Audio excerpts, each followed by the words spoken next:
నేను చాలా స్కిన్నీగా ఉండేవాణ్ణి. నిజానికి ఇప్పటికీ అలాగే ఉన్నాను. కానీ మునుపటి కంటే ఇప్పుడు మెరుగ్గా ఉన్నానని మాత్రం చెప్పగలను. ఇదంతా నేను చేసిన ఆ ఒక్క నెల కష్టం వల్ల జరిగింది. చూడండి, ఇది దాదాపు 6 నెలల క్రితం మాట. నా దగ్గర పవర్ లేదు, మంచి ఫిజిక్ లేదు. నేను చాలా అంటే చాలా సన్నగా ఉన్నానని ఆలోచించేవాణ్ణి. ఆ వర్కౌట్ చేస్తాను, ఈ వర్కౌట్ చేస్తానని ఆలోచించేవాణ్ణి. కానీ అది జరిగేది కాదు. నేను చాలా వీడియోలు చూశాను. అందులో ఎన్నో వ్యాయామాలు చెప్పారు. కానీ అందులో ఒక్క వ్యాయామం కూడా, ఒక్క రెప్ కూడా నేను చేయలేకపోయాను. ఎందుకంటే అవన్నీ చాలా కష్టంగా ఉండేవి. ఒకవేళ నేను చేసినా వాటి వల్ల నా మీద ఎలాంటి ప్రభావం పడేది కాదు. దీనివల్ల నేను క్రమం తప్పకుండా వ్యాయామం చేయలేకపోయేవాణ్ణి. అప్పుడు నా మెదడులో ఒక ఆలోచన వచ్చింది. ఇన్ని రకాల వ్యాయామాలు చేసే కంటే ఏదైనా ఒక్క వ్యాయామాన్ని పట్టుకుని దానినే పూర్తి కన్సిస్టెన్సీ మరియు డిసిప్లిన్తో ఎందుకు చేయకూడదు అని. ఆ తర్వాత నేను నిజంగా ఉపయోగపడే మరికొన్ని వీడియోలు చూసినప్పుడు నాకు తెలిసిందేమిటంటే, బిగినర్స్ కోసం అన్నిటికంటే ఉత్తమమైన వ్యాయామం పుషప్. ఇది కేవలం బిగినర్స్ కోసమే కాదు, తన ఫిజిక్ బాగు చేసుకోవాలనుకునే ప్రతి మగాడికి పుషప్ అనేది ఒక ముఖ్యమైన వ్యాయామం. అందుకే నేను కేవలం పుషప్స్ మాత్రమే చెయ్యాలని నిర్ణయించుకున్నాను. ఆ తర్వాత నేను ఎప్పుడైతే పుషప్ చేయడం మొదలుపెట్టానో 2 కంటే ఎక్కువ అస్సలు చేయలేకపోయాను. సరైన ఫామ్లో 2 పుషప్స్ చేసి నేను అలసిపోయి పడిపోయాను. ఎందుకంటే నేను ఎలాంటి ఖరీదైన సప్లిమెంట్స్ తీసుకోవడం లేదు, ఫ్యాన్సీ డైట్ కూడా లేదు. ఇంటి సాదాసీదా ఆహారం తినేవాణ్ణి. అందుకే 2 కంటే ఎక్కువ చేసే బలం నాలో లేదు. బహుశా ఇది నేను మొదటిసారి చేయడం వల్ల కూడా కావచ్చు. అంటే నేను మునుపు చాలా సార్లు పుషప్స్ చేశాను, కానీ అవి నీ పుషప్స్ అంటే మోకాళ్లపై చేసేవి లేదా ఇన్క్లైన్ పుషప్స్ మాత్రమే.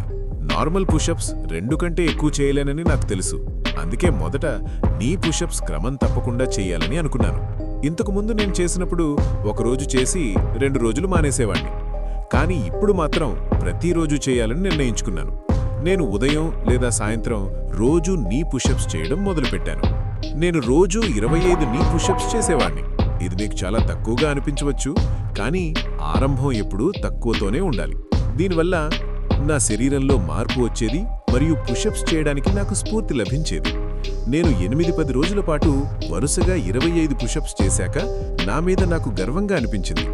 నా ఫిజిక్ కోసం, బలాన్ని పెంచుకోవడం కోసం నేను నిజంగా ఏదో ఒకటి చేస్తున్నానని అనిపించింది. ఎందుకంటే నేను చాలా బలహీనంగా ఉన్నానని, ఈ ప్రపంచం బలహీనులను తొక్కుతుండని నాకు అర్థమైంది. అందుకే నేను శక్తివంతుడిగా మారాలి. ఆ తర్వాత నా నీ పుషప్స్ కౌంట్ను పెంచాలని నిర్ణయించుకుని రోజుకు 40 చేయడం మొదలుపెట్టాను. అవి నేను చాలా సులభంగా చేయగలిగాను. నాకెలాంటి ఇబ్బంది కలగలేదు. అది కూడా కేవలం ఒకే వర్కౌట్ సెషన్లో చేసేవాణ్ణి. ఉదయం లేదా సాయంత్రం 20-20 రెప్స్ చొప్పున 2 సెట్లు కొట్టడం నాకు చాలా సరదాగా ఉండేది మరియు నా స్ట్రెంగ్త్ పెరుగుతున్నట్లు నాకనిపించింది. మరో 8-10 రోజులు ఇలా చేశాక సంఖ్యను 50కి పెంచాను. అప్పుడు నాకు ఇంకా ఆసక్తి పెరిగింది. మరిప్పుడు నార్మల్ పుషప్స్ ఎన్ని చేయగలనో చూద్దాం అని ప్రయత్నించాను. నేను ఎప్పుడైతే చేశానో వరుసగా 8 పుషప్స్ చేయగలిగాను. కానీ ఆ తర్వాత ఒక్కటి కూడా చేయలేక కింద పడిపోయాను. అప్పుడు నేను ఆలోచించాను, ఇంతటితో సరిపోదు అని మరిన్ని నీ పుషప్స్ చేయడం మొదలుపెట్టాను. రోజుకు 75 నీ పుషప్స్ చేసేవాణ్ణి. 75 అంటే చాలా ఎక్కువ. నా పరిస్థితి దారుణంగా ఉండేది. కానీ అయినా సరే ప్రతిరోజు చేశాను. ఎలాంటి రెస్ట్ తీసుకోకుండా చేశాను. నిజానికి విశ్రాంతి చాలా ముఖ్యం. కానీ అప్పుడు నాకు ఆ విషయం తెలియదు. కానీ దీనివల్ల జరిగిన లాభం ఏమిటంటే, నేను చాలా త్వరగా ఎక్కువ పుషప్స్ చేయడం నేర్చుకున్నాను. నేను వేరే ఏ ఇతర వ్యాయామాలు చేయడం లేదు కాబట్టి విశ్రాంతి అవసరం కూడా అంతగా అనిపించలేదు. ఇలా మరో 1 నెల గడిచింది. అంటే కేవలం నీ పుషప్స్ చేస్తూ నాకు 2 నెలలు పూర్తయ్యాయి. ఆ 2 నెలల తర్వాత నేను నార్మల్ పుషప్స్ చేసినప్పుడు నేను ఏకధాటిగా 25 పుషప్స్ చాలా సులభంగా చేయగలిగాను. అది చూసి నేనే ఆశ్చర్యపోయాను. ఎందుకంటే నేను 10 కంటే ఎక్కువ చేయలేనని అనుకున్నాను. కానీ 25 అయ్యాయి. అయితే 25 తర్వాత రెండో సెట్ చేయడానికి చాలా కష్టమయ్యేది. 25 పుషప్స్ అంటే చాలా ఎక్కువ అనిపించి ఇక నీ పుషప్స్ ఆపేసి కేవలం నార్మల్ పుషప్స్ మాత్రమే స్టార్ట్ చేయాలని నిర్ణయించుకున్నాను. ఇదే సరైన సమయం అనిపించింది. అప్పుడు నా వర్కౌట్ను 2 సెషన్లుగా విభజించాను. ఒకటి ఉదయం, ఒకటి సాయంత్రం. ఉదయం 25, సాయంత్రం 25 పుషప్స్ చేయడం మొదలుపెట్టాను. నేను రోజు ఇలాగే చేసేవాడిని. నా శరీరం చాలా అలసిపోయేది. ఎందుకంటే నేను ఎలాంటి ఖరీదైన సప్లిమెంట్స్ తీసుకోవడం లేదు. అయినా నేను ఓటమి ఒప్పుకోలేదు. అవును, నేను ఇది 30 రోజుల్లో కాదు, 35 రోజుల్లో పూర్తి చేశాను. ఆ 5 రోజులు అదనంగా ఎక్కడి నుండి వచ్చాయని మీరు అడగవచ్చు. ఆ 5 రోజులు రెస్ట్ రోజులు. పుషప్స్ చేసేటప్పుడు విశ్రాంతి చాలా ముఖ్యమని నాకు తెలుసు. అందుకే ప్రతి 6 రోజుల తర్వాత ఆదివారం నాడు రెస్ట్ తీసుకునేవాడిని. ఇలా నేను 30 రోజులు పుషప్స్ చేసినప్పుడు మధ్యలో 5 రోజులు రెస్ట్ వచ్చింది. ఆ విశ్రాంతి రోజుల్లో నా మజిల్స్ బాగా రికవరీ అయ్యేవి మరియు నా శరీరానికి శక్తినిచ్చేవి. మన శరీరానికి వర్కౌట్ ఎంత ముఖ్యమో విశ్రాంతి కూడా అంతే ముఖ్యం. ఇలా నేను ప్రతిరోజు కన్సిస్టెంట్గా 25 పుషప్స్ చేస్తూ 30 రోజుల్లో మొత్తం 1500 పుషప్స్ పూర్తి చేశాను. పుషప్స్ చేయడానికి ముందు నేను చేసే మరొక వ్యాయామం ఉంది. దానినే వార్మప్ అంటారు.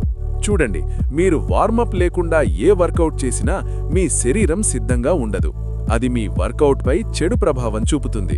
బహుశా మీరు ఎక్కువ వర్కౌట్ చేయలేకపోవచ్చు. ముందుగా నేను జంపింగ్ జాక్స్ చేసేవాడిని, కానీ పుషప్స్ మాత్రం సరైన ఫామ్లో చేశాను. ఫామ్ ఎలా ఉందని కామెంట్లలో అడక్కండి, ఎందుకంటే పుషప్స్ మొదలుపెట్టే ముందే నేను యూట్యూబ్లో సరైన పద్ధతిని చూశాను. 10 తప్పుడు పుషప్స్ కంటే ఒక్క సరైన పుషప్ మిన్నాని నాకు తెలుసు. అందుకే సరైన ఫామ్ నేర్చుకుని శరీరాన్ని పూర్తిగా కింద వరకు తీసుకెళ్లాను. చేతుల పొజిషన్ కూడా చాలా ముఖ్యం. అది కూడా బాగా నేర్చుకుని 30 రోజుల్లో 5 రోజుల రెస్ట్తో 1500 పుషప్స్ పూర్తి చేశాను. మీకు నా డైట్ గురించి తెలియాలంటే మొదట నేను సాధారణ ఇంటి ఆహారం తినేవాడిని. నా దగ్గర పీనట్ బటర్ కూడా అందుబాటులో ఉండేది. దానిని వర్కౌట్ తర్వాత రోటీతో లేదా బ్రౌన్ బ్రెడ్తో తినేవాడిని. మా ఇంట్లో అరటిపండ్లు సులభంగా దొరికేవి కాబట్టి రోజూ అరటిపండు తినేవాడిని. ఇదే నా 1500 పుషప్స్ ప్రయాణం. ఇక రిజల్ట్ విషయానికొస్తే 1500 పుషప్స్ తర్వాత ఏమైంది? నాకు లోపల నుండి చాలా బలం, స్ట్రెంగ్త్ వచ్చినట్లు అనిపించింది. 30 రోజుల్లో నేను హల్క్ అయిపోయినట్లు అనిపించింది. బలం మరియు ఫిజిక్ విషయంలో మునుపటి కంటే మెరుగయ్యానని నాకు తెలుసు. అందుకే నా బలాన్ని పరీక్షించుకోవాలని అనుకున్నాను. మా క్లాస్లో ఆర్మ్ రెజ్లింగ్లో ఎవ్వరికీ లొంగని అత్యంత బలవంతుడైన నా స్నేహితుడి దగ్గరికి వెళ్ళాను. గతంలో నేను అతడి ముందు ఒక్క సెకండ్ కూడా నిలబడలేకపోయేవాణ్ణి. కానీ ఈసారి 15 సెకండ్ల పాటు నిలబడ్డాను. అప్పుడు నా బలం పెరిగిందని నాకు అర్థమైంది. వాడు కూడా ఆశ్చర్యపోయాడు.